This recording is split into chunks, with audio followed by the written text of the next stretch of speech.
ಆನೇಕಲ್ ಪಟ್ಟಣದ ಎಎಸ್ಪಿ ಪದವಿ ಪೂರ್ವ ಕಾಲೇಜು ಆವರಣದಲ್ಲಿ ಕನ್ನಡ ಸಾಹಿತ್ಯ ಪರಿಷತ್ತು ವತಿಯಿಂದ ದೇವರ ಕುಣಿತ ಪುಸ್ತಕ ಬಿಡುಗಡೆ ಕಾರ್ಯಕ್ರಮವನ್ನು ಆಯೋಜಿಸಲಾಗಿತ್ತು.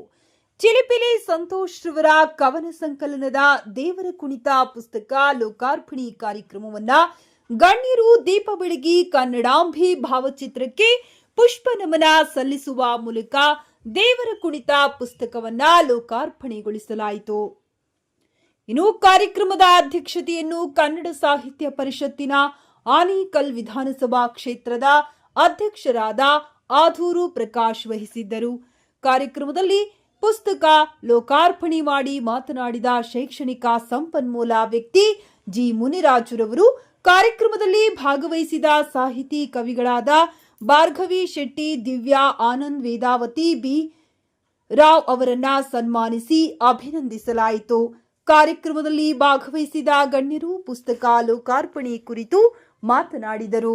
ಕಾರ್ಯಕ್ರಮದಲ್ಲಿ ಸಾಯಿ ಸರ್ವೋದಯ ಯೋಗ ಫೌಂಡೇಶನ್ನ ಶ್ರೀ ಶಾಮಣ್ಣ ಗುರೂಜಿಗಳು, ಶ್ರೀ ಸಾಯಿ ಸರ್ವೋದಯ ಸೇವಾಶ್ರಮದ ಶ್ರೀ ರಾಮಣ್ಣ ಮಹರ್ಷಿಗಳು, ಬೊಮ್ಮಸಂದ್ರ ಲಿಂಗಣ್ಣ ಅಧ್ಯಕ್ಷರು, ಹೆಬ್ಬಗೋಡಿ ಬ್ಲಾಕ್ ಕಾಂಗ್ರೆಸ್ ಗಿರೀಶ್ ಎಚ್ಎಸ್ ಪ್ರಾಂಶುಪಾಲರು, ಎಎಸ್ಬಿ ಪದವಿ ಪೂರ್ವ ಕಾಲೇಜು ಅಂಬರೀಶ್ ಸಂಸ್ಥಾಪಕರು, ಸ್ವಾಮಿ ವಿವೇಕಾನಂದ ಸೆಂಟ್ರಲ್ ಶಾಲೆ ತೆಲಗರಹಳ್ಳಿ ಆರ್ ಸವಿತಾ, ಸನತ್ ಕುಮಾರ್ ಅಧ್ಯಕ್ಷರು, ವನಕನಹಳ್ಳಿ ಗ್ರಾಮ ಪಂಚಾಯಿತಿ ಗಿರೀಶ್ ಕೆ ಸದಸ್ಯರು, ವನಕನಹಳ್ಳಿ ಗ್ರಾಮ ಪಂಚಾಯಿತಿ ವಿಶಾಲ್ ಆರಾಧ್ಯ, ಅಲ್ಲಮ ಸಾಂಸ್ಕೃತಿಕ ವೇದಿಕೆ ಕವಿತಾ ಜಿಸಿ ಉಪನ್ಯಾಸಕರು, ಎಎಸ್ಬಿ ಪದವಿ ಪೂರ್ವ ಕಾಲೇಜು ಕುಮಾರ್ ಸಿ, ಚುಟುಕು ಶಂಕರ್, ಅಪ್ಪರ್ ಅಲಿ ಖಾನ್ ಭಾಗವಹಿಸಿದ್ದರು.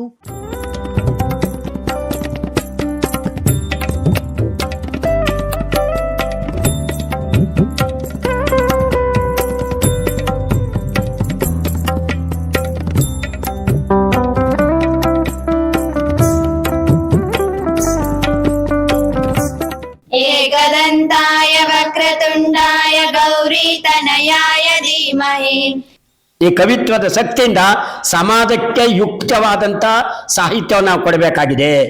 ಕವಿಯು ಬರೆಯುವಂಥ ಕವಿಯು ಬರೆಯುವಂಥ ಕವಿತೆ ಹೇಗಿರ್ಬೇಕಂದ್ರೆ, ಕವಿಯ ಕಾಯ ಅದು ಕರಗಿದರು, ಕವಿಯ ಕಾಯ ಅದು ಮಾಯವಾದರು, ನಶಿಸಿದರು, ಕವಿಯ ಕವಿತ್ವ ಮಾತ್ರ ಚಿರಯೌವನವಾಗಿರಬೇಕು. ಎಂಥ ಪವಿತ್ರವಾದ ವಿಚಾರ ನೋಡಿ. ಬರೆದಂಥ ಕವಿಯ ಕಾಯ ದೇಹ ಅದು ಅಳಿಸಿ ಹೋದರು, ದೇಹ ನಶಿಸಿ ಹೋದರು ಸಹ ಆ ಕವಿಯ ಬರೆದಿರುವಂಥ ಕವನ ಇದೆಯಲ್ಲ, ಕವಿತೆ ಇದೆಯಂತ, ಪುಸ್ತಕ ಇದೆಯಲ್ಲ, ಅದು ಚಿರ ಯೌವನವಾಗಿ ಯಾವಾಗಲೂ ಚಿರಂತನವಾಗಿರ್ಬೇಕು, ನಿತ್ಯ ವಿನೂತನ ಚಿರಂತನ ಸನಾತನವಾಗಿರ್ಬೇಕು ಆ ಪುಸ್ತಕ. ಹಾಗಾಗಿ ಯಾರಾದರೂ ನಿಮ್ಮ ಜೀವನದಲ್ಲಿ ನಮ್ಮ ಜೀವನಾವಧಿಯ ನಂತರವೂ ನಮ್ಮ ಹೆಸರನ್ನು ಸಮಾಜದಲ್ಲಿ ಬಳಸಬೇಕಂತ ಬಯಸಿದರೆ ಪುಸ್ತಕಗಳನ್ನು ಬರೆಯಿರಿ, ಆ ಪುಸ್ತಕಗಳನ್ನು ಸೃಷ್ಟಿಸಿ, ಸಾಹಿತ್ಯವನ್ನು ಅರಿಯಿರಿ, ಸಾಹಿತ್ಯ ಪದ ಪುಂಜವನ್ನು ಅರಿಯಿರಿ, ಆ ಸಾಹಿತ್ಯದ ಮೂಲಕ ಸಮಾಜದ ಒಲವನ್ನು ಬೆಳೆಸಿರಿ. ಪಂಪನಿಂದ ಚಂಪಾವರೆಗೂ, ಪಂಪನಿಂದ ಕುವೆಂಪುರವರೆಗೂ ನಾವು ಪ್ರತಿನಿತ್ಯ ಜೀವನದಲ್ಲೇ ಅನುಭವಿಸಬೇಕಾದಂತಹ ಮಾನವೀಯ ಮೌಲ್ಯಗಳಿದೆ. ಅದರಲ್ಲಿ ಸಮಯದ ಅಭಾವ ಇರೋದ್ರಿಂದ ಒಂದೇ ಒಂದು ಪಂಪ ಮಹಾಕವಿ, ಆದಿಕವಿ ಅಂತ ನಾವು ಯಾರನ್ನು ಬಳಸ್ತೀವಿ ಅವರು ಪಂಚಮಂತ್ರಗಳನ್ನು ನಮಗೆ ಕೊಟ್ಟಿದ್ದಾರೆ. ಚಾಗದ ಭೋಗದ ಅಕ್ಕರದ ಗೈಯದ ಗೊಟ್ಟಿ ಅಲಂಪಿನ ಇಂಪುಗಳ ಅಗರಮದ ಮಾನಿಸರ್ ಅಂತವರಾಗಿ, ಪುಟ್ಟಲ್ಲಿ ಏನಾಗಿಯೋ ಮರಿದುಂಬೆ ಆಗಿಯೋ ಕೋಗಿಲೆ ಆಗಿಯೋ ಈ ಬನವಾಸಿ ದೇಶದೋಳ್ ಕನ್ನಡ ನಾಡೋಳ್ ಅಂತ ಪಂಪ ಮಹಾಕವಿ ಹೇಳ್ತಾರೆ. ಒಂದು ಸಂತೋಷದ ಸಂಗತಿ ಅಂದ್ರೆ ಸಂತೋಷ್, ಚಿಲಿಪಿಲಿ ಸಂತೋಷ್. ಯಾವುದೇ ಪದವಿಗಳ ಬೇಡರಿ ಗ್ರಂಥಗಳು ಗಳಿಸ್ಬೇಕಾದ್ರೆ ರಾವೂರಿ ಭಾರದ್ವಾಜ್ ಅಂತ ಒಬ್ಬ ಮಹಾನ್ ವ್ಯಕ್ತಿ 2012ರಲ್ಲಿ ಆಂಧ್ರದಲ್ಲಿ ಜ್ಞಾನಪೀಠ ಪ್ರಶಸ್ತಿ ಗಳಿಸಿದ್ರು.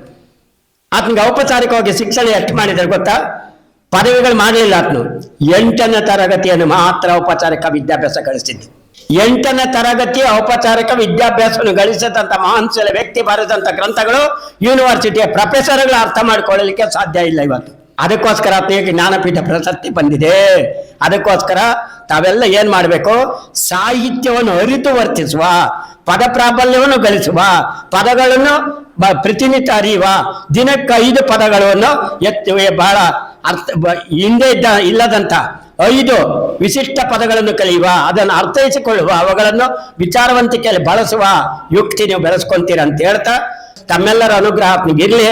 ಆ ಪುಸ್ತಕದಲ್ಲಿ ಮುನ್ನುಡಿ ಬರೆಯಲಿಕ್ಕೂ ನಾನೊಂದು ಅವಕಾಶ ಮಾಡಿಕೊಟ್ಟ ಚಿಲಿಪಿಲಿ ಸಂತೋಷ್ ಆ ಮುನ್ನುಡಿಯನ್ನು ಬರ್ಕೊಟ್ಟಿದ್ದೇನೆ, ಬಹಳ ಸಂತೋಷವಾಗಿ ಬರ್ಕೊಟ್ಟಿದ್ದೇನೆ. ನಾನು ಆತನಿಗೆ ಸಂತೋಷವಾಗಿ ಮುನ್ನುಡಿ ಕೊಡೋ ಒಂದು ಅವಕಾಶ ನಂಗೆ ಸಿಕ್ತು, ಬರ್ಕೊಟ್ಟಿದ್ದೀನಿ. ಹಾಗೆ ಪುಸ್ತಕವನ್ನು ಕೊಂಡು ಓದುವ, ಅದರಲ್ಲಿರುವಂತ 51 ಆ ಒಂದು ಕವಿತೆಗಳ ಸಾರಾಂಶವನ್ನು ತಿಳಿದು ನಮ್ಮ ಜೀವನದಲ್ಲಿ ಅಳವಡಿಸ್ಕೊಳ್ಳುವಂತ ಒಂದು ಅವಕಾಶ ಎಲ್ರಿಗೂ ಲಭ್ಯ ಆಗಲಿ ಅಂತೇಳಿ ನಾನು ಬಹಳ ಸಂತೋಷವಾಗಿ ಆತನ ಪ್ರಥಮ ಪುಸ್ತಕವನ್ನು ಇವತ್ತು ಬಿಡುಗಡೆ ಮಾಡಿದ್ದೀನಿ. ಅದರಲ್ಲೂ ನಮ್ಮ ಕನ್ನಡ ಸಾಹಿತ್ಯ ಪರಿಷತ್ತಿನ ವತಿಯಿಂದ ನಡೆದಂತೆ ಕಾರ್ಯಕ್ರಮ ಅದಕ್ಕೆ ಇನ್ನಷ್ಟು ಬಲ ಬಂದಿದೆ ಆತನ ಪುಸ್ತಕದ ಬಿಡುಗಡೆಗೆ ಅಂತ ನಾನಾದ್ರೂ ಭಾವಿಸಿದ್ದೀನಿ. ಇದಕ್ಕೆ ಪ್ರಧಾನ ಅವಕಾಶ ಮಾಡಿಕೊಟ್ಟಂತ ಕನ್ನಡ ಸಾಹಿತ್ಯ ಪರಿಷತ್ತಿನ ಆನೇಕಲ್ ವಿಧಾನಸಭಾ ಕ್ಷೇತ್ರದ ಸಾಹಿತ್ಯ ಪರಿಷತ್ತಿನ ಅಧ್ಯಕ್ಷರಾದಂಥ ಆದೂರ್ ಪ್ರಕಾಶ್ರವರೆಗೂ ಮತ್ತು ಪ್ರಾಂಶುಪಾಲರಿಗೂ ಎಲ್ಲ ನೆರೆದಿರೋ ಪ್ರತಿಯೊಬ್ಬರಿಗೂ ಅದರ ಒಂದು ಸಂತೋಷದ ಸಂಗತಿ ಇದೆ ಅಂತೇಳಿ, ಸರ್ವೇ ಜನ ಸುಖಿನೋ ಭವಂತು, ಲೋಕ ಸಮಸ್ತ ಸನ್ಮಂಗಳನೆ ಭವಂತು ಅಂತ ಹೇಳಿ ನನ್ನ ವಾಕ್ಯಗಳಿಗೆ ಶುರು ವಿದಾಯ ಹೇಳುತ್ತಿದ್ದೇನೆ. ಶುಭ ನುಡಿ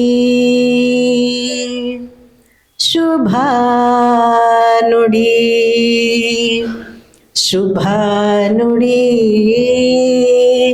ಶುಭ ನುಡಿ ಶುಭ ನುಡಿ ಶುಭ ನುಡಿ ಶುಭ ನುಡಿ ಶುಭ ನುಡಿ ಶುಭ ನುಡಿಯೇ ಶಕುನದ ಹಕ್ಕಿ ಶುಭ ನುಡಿಯೇ ಶುಭ ನುಡಿಯೇ ಶುಭ ನುಡಿ ಶುಭ ನುಡಿ ನಿನ್ನ ಸೊಲ್ಲ ನಂಬಿ ಎದ್ದೆ ಮೈಯೆಲ್ಲ ನಡುಕವಿತ್ತು ನಿನ್ನ ಸೊಲ್ಲ ನಂಬಿ ಎದ್ದೆ ಮೈಯೆಲ್ಲ ನಡುಕವಿತ್ತು ನೀನೆ ಶುಭವು ನುಡಿಯುವಾಗ ಏನಿದ್ದೇನು ಎಲ್ಲ ಶುಭವೇ ಶುಭ ನುಡಿಯೇ ಶುಭ ನುಡಿ ಶುಭ ನುಡಿ ಶುಭ ನುಡಿ ಶುಭ ನುಡಿ ತಿರುಗಿನ ಹಂಗೆ ನೋಡಲೇ ನಿನ್ನ. ಎಷ್ಟು ಅದ್ಭುತವಾಗಿದೆಯಲ್ಲ ಅದು. ಪೆನ್ನು ಹಿಡಿದರೆ ಪೆನ್ನು, ಇನ್ಸ್ಪೆಕ್ಟರ್ ಆಗಿ ಇಟ್ಕೊಂತೀರ ಗನ್ನು. ಹಿಡಿಯದಿದ್ದರೆ ಪೆನ್ನು, ನಿಮ್ಮ ಬದುಕು ಡಸ್ಟ್ಬಿನ್ನು ಡಸ್ಟ್ಬಿನ್ನು ಡಸ್ಟ್ಬಿನ್ನು. ಶಾಲೆ ಬಿಟ್ಟರೆ ಯಾಮಾರಿ, ನೀವಾಗ್ತೀರಾ ಸೋಮಾರಿ. ವಿದ್ಯೆ ಇದ್ದರೆ ಒಳ್ಳೆ ಅಧಿಕಾರಿ, ವಿದ್ಯೆ ಇದ್ದರೆ ಒಳ್ಳೆ ಅಧಿಕಾರಿ, ಇಲ್ಲದಿದ್ದರೆ ಬೀದಿ ಬಿಕಾರಿ, ಇಲ್ಲದಿದ್ದರೆ ಬೀದಿ ಬಿಕಾರಿ. ಪೂತಿ ವಿದ್ಯೆ ಎಂಬ ಬೀಜ ನೋಡಿ ಅವರ ಮುಖದ ತುಂಬಾ ತೇಜ. ವಿದ್ಯೆ ಉಳ್ಳವನು ಎಲ್ಲಿದ್ದರೂ ರಾಜ, ಇವರನ್ನು ಗೌರವಿಸುವುದು ಇಡೀ ಸಮಾಜ. ಅಮ್ಮ ಮಾಡಿತ್ತು ಮೆಣಸಿನಕಾರ, ಅಮ್ಮ ಮಾಡಿತ್ತು ಮೆಣಸಿನಕಾರ, ಆ ಖಾರದಲ್ಲಿತ್ತು ತಾಯಿ ಮಮಕಾರ. ಅಮ್ಮ ಮಾಡಿತ್ತು ಗೊಡ್ಕಾರ, ಅಮ್ಮ ಮಾಡಿತ್ತು ಗೊಡ್ಕಾರ, ಗೊಡ್ಕಾರ ಅಲ್ಲ ಅದು ವೆರಿ ಗುಡ್ ಕಾರ. ಮಗ ಕಾಲೇಜಿಗೆ ನೀನು ಫಸ್ಟ್ ಕ್ಲಾಸ್, ಏರಿಯಾಗೆ ನೀನು ಹೈ ಕ್ಲಾಸ್. ಲವ್ ಗಿವ್ ಅಂತ ಮಾಡ್ದ ಅವನು ಟೈಮ್ ಪಾಸ್, ಕೊನೆ ಕುಡ್ದು ಆಗೋಗ್ಬಿಟ್ಟ ಅವನು ದೇವದಾಸ್. ದಯವಿಟ್ಟು ಆ ತರ ಯಾರು ಆಗಬೇಡ್ರಿ. ಇಷ್ಟೊಂದು ಜನ ಇದ್ದಾರೆ, ಈ ತರ ಸಾಹಿತಿಗಳಿದ್ದಾರೆ, ಗಾಯಕರಿದ್ದಾರೆ, ನಮ್ಮ ನಡುವೆ ಇಷ್ಟೊಂದು ಜನ ಇರ್ತಾರೆ. ಅದು ನಮ್ಗೆ ಯಾರಿಗೂ ಗೊತ್ತಾಗೋದಿಲ್ಲ. ಈ ರೀತಿ ಕಾರ್ಯಕ್ರಮಗಳನ್ನ ಮಾಡಿದಾಗ ಅವರ ಪರಿಚಯ ಆಗುತ್ತೆ. ನಾನು ಈ ದಿವಸ ನನಗೇನು ಕಲ್ಪನೆನೂ ಇರಲಿಲ್ಲ ಆನೇಕಲ್ ಈ ರೀತಿ ಸಾಹಿತಿಗಳಿದ್ದಾರೆ, ಗಾಯಕರಿದ್ದಾರೆ ಅಂತೇಳಿ. ಆದ್ರೆ ಇವತ್ತು ನನಗೆ ಬಹಳ ಖುಷಿ ಆಯ್ತು. ನನಗೆ ಇಲ್ಲಿ ಹೇಳಿದ್ರು ಸರ್, ವೇದಿಕೆ ಮೇಲೆ ಎಷ್ಟೊಂದು ಜನ ಸರ್ಗಳು ಕೂತಿದ್ದಾರೆ, ಹೇಳಿದ್ರು ನಾವೆಲ್ಲ ಇದೇ ಕಾಲೇಜಲ್ಲಿ ಓದಿದೀವಿ, ಓದಿ ಇಷ್ಟೊಂದು ಸಾಧನೆ ಮಾಡಿರೋದು ಅಂತ ಹೇಳಿ. ನನಗೆ ಬಹಳ ಹೆಮ್ಮೆ ಅನ್ಸುತ್ತೆ. ಈ ಮಹಾನ್ ಚೇತನಗಳು ಓದಿರ್ತಕ್ಕಂತಹ ಕಾಲೇಜಲ್ಲಿ ನಾನು ವ್ಯಾಸಂಗ ಮಾಡ್ತಿದ್ದೀನಿ, ನಾನು ಪುಣ್ಯವಂತ ಅಂತ ಹೇಳಿಕೆ ಈ ಸಮಯದಲ್ಲಿ ಇಷ್ಟಪಡ್ತೀನಿ. ಮತ್ತೊಂದು ಏನಂತಂದ್ರೆ, ಕನ್ನಡ ನಾವೆಲ್ಲರೂ ಕೂಡ ನಮ್ಮ ಮಾತೃಭಾಷೆ, ನುಡಿ ಭಾಷೆ, ನಾವೆಲ್ಲರೂ ಕೂಡ ಅದನ್ನ ಗೌರವಿಸ್ಬೇಕು, ಪ್ರೀತಿಸ್ಬೇಕು, ಬೆಳೆಸ್ಬೇಕು ಅದನ್ನ.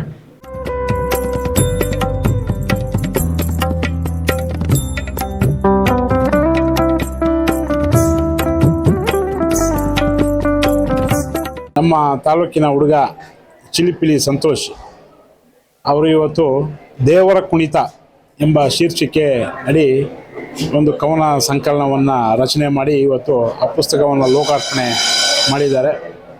ಸೊ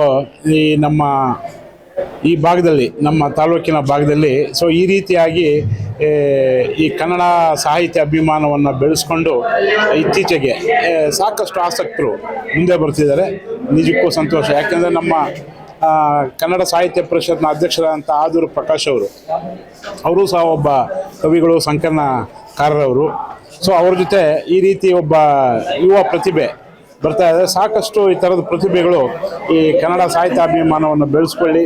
ಈ ರೀತಿಯಾಗಿ ಕವನಗಳು ಮತ್ತು ಈ ಚುಟುಕು ಬರಹಗಳು ಮತ್ತು ಈ ಕಥೆಗಳನ್ನು ಬರೆದು ಸೊ ಈ ರೀತಿಯಾಗಿ ನಮ್ಮ ಕನ್ನಡ ಸಾಹಿತ್ಯ ಲೋಕವನ್ನು ಇನ್ನೂ ಶ್ರೀಮಂತಗೊಳಿಸಬೇಕು ಅಂತ ಈ ಸಂದರ್ಭದಲ್ಲಿ ನಾನು ನಮ್ಮ ಯುವಕ ಮಿತ್ರರಿಗೆ ಈ ಸಂದರ್ಭದಲ್ಲಿ ನಾನು ಹೇಳೋದಕ್ಕೆ ಬಯಸ್ತೇನೆ. ಇಂದು ಕನ್ನಡ ಸಾಹಿತ್ಯ ಪರಿಷತ್ತು ಆನೇಕಲ್ ವಿಧಾನಸಭಾ ಕ್ಷೇತ್ರದಿಂದ ದೇವರ ಕುಣಿತ ಎಂಬ ನನ್ನ ಚಿಲಿಪಿಲಿ ಸಂತೋಷ್ ಆದ ನಾನು ನನ್ನ ಕವನ ಸಂಕಲನ ಬಿಡುಗಡೆ ಕಾರ್ಯಕ್ರಮ ಎಂದು ಯಶಸ್ವಿಯಾಗಿ ASP ಶಾಲೆಯಲ್ಲಿ ತುಂಬ ಅದ್ದೂರಿಯಾಗಿ ನಡೆಯಿತು. ಅತಿಥಿಗಳಾಗಿ ಆಗಮಿಸಿದಂತಹ ಶ್ರೀಯುತ ಶೈಕ್ಷಣಿಕ ಸಂಪನ್ಮೂಲ ವ್ಯಕ್ತಿಗಳಾದಂಥ ಆನೇಕಲ್ನ ದ್ರೋಣಾಚಾರ್ಯರೆಂದು ಪ್ರಖ್ಯಾತಿ ಪಡೆದಂತಹ GMR ಸರ್ ಬಂದು ನನ್ನ ಪುಸ್ತಕಕ್ಕೆ ಮುನ್ನುಡಿಯಾಗಿ ಮತ್ತು ನನ್ನ ಅಭಿಲಾಷೆಯಾಗಿ, ನನ್ನ ಗುರುಗಳಾಗಿ, ನನ್ನ ಮಾರ್ಗದರ್ಶಕರಾಗಿ ಇರ್ತಕ್ಕಂಥದ್ದು.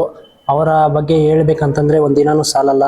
ಅವ್ರ ಬಗ್ಗೆ ನಾವು ಅವರ ತಿಳುವಳಿಕೆ, ಅವರ ಜ್ಞಾನ ನಮಗೆ ಮುಂದಿನ ನಮಗೆ ಮತ್ತು ಮುಂದಿನ ಸಂತತಿಗೆ ಇರಲಿ ಮತ್ತು ಕನ್ನಡ ಅಭಿಮಾನ ಶಾಶ್ವತವಾಗಿರಲಿ. ಸಾಹಿತ್ಯ ಕ್ಷೇತ್ರಕ್ಕೆ ಯುವಕರು ಬೇಗ ಬೆಳೀಲಿ. ಚಿಲಿಪಿಲಿ ಸಂತೋಷ ಆದ ನಾನು ಕೂಡ ಸಹಕಾರ ಕೊಡ್ತೀನಿ.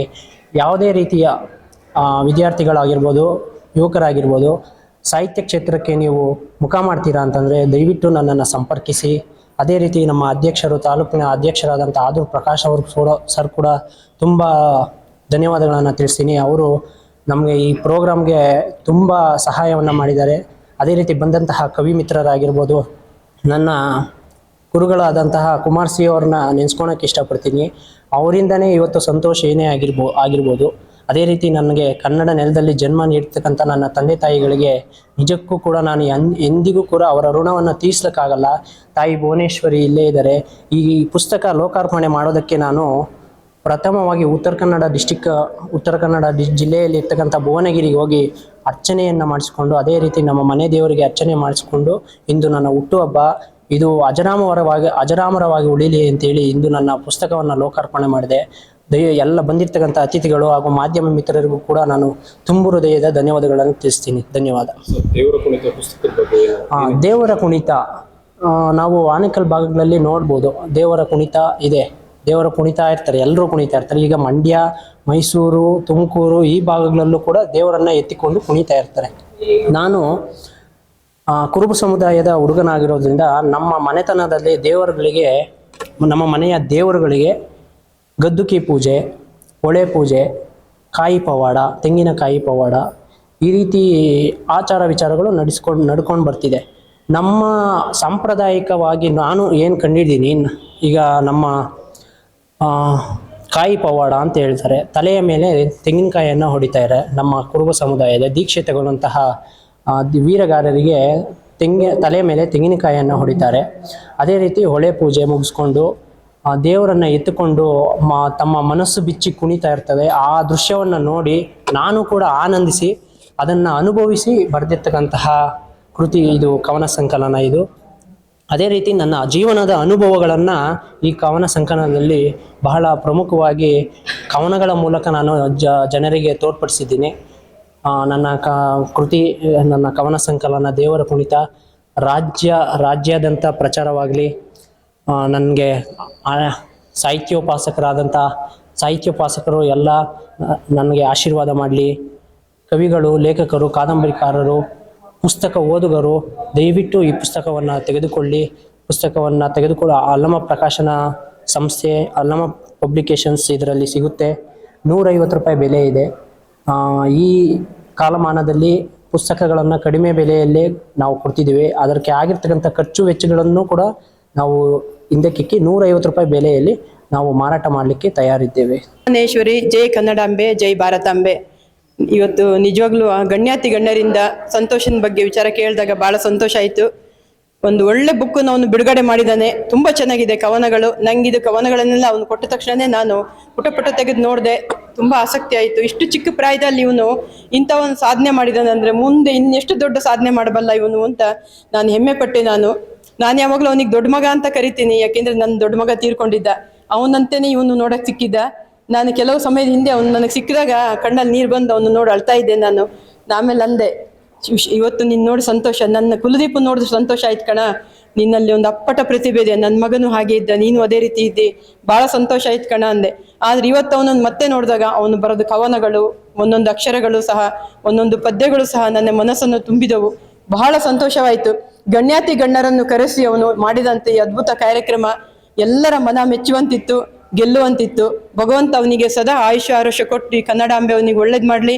ಮುಂದೆ ಇವನ್ ಕೈಯಿಂದ ಇನ್ನೂ ಹೆಚ್ಚೆಚ್ಚು ಇಂಥ ಕವನಗಳಲ್ಲದೆ ಕತೆಗಳು ಬರೆಯುವಂಥದ್ದು ಹಾಗೂ ಎಲ್ಲರಿಗೆ ಮಾರ್ಗದರ್ಶಕನಾಗಿ ಸದಾ ಅವನು ಒಳ್ಳೊಳ್ಳೆ ರಾಷ್ಟ್ರ ಪ್ರಶಸ್ತಿ, ರಾಜ್ಯ ಪ್ರಶಸ್ತಿ ಅಲ್ಲದೆ ದೊಡ್ಡ ದೊಡ್ಡ ಪ್ರಶಸ್ತಿಗಳನ್ನು ಅವನು ಪಡೆಯುವಂಥ ಯೋಗ್ಯತೆ ಅವನಿಗೆ ಸಿಗಲಿ ಅಂತ ಕರ್ನಾಟಕ ಮಾತೆ, ಭುವನೇಶ್ವರಿ ಮಾತೆ, ಭಾರತಾಂಬೆ ಹತ್ರ ನಾನು ಬೇಡ್ಕೋತೀನಿ, ಪ್ರಾರ್ಥನೆ ಮಾಡ್ಕೋತೀನಿ. ಜೈ ಹಿಂದ್, ಜೈ ಭಾರತ ಮಾತೆ.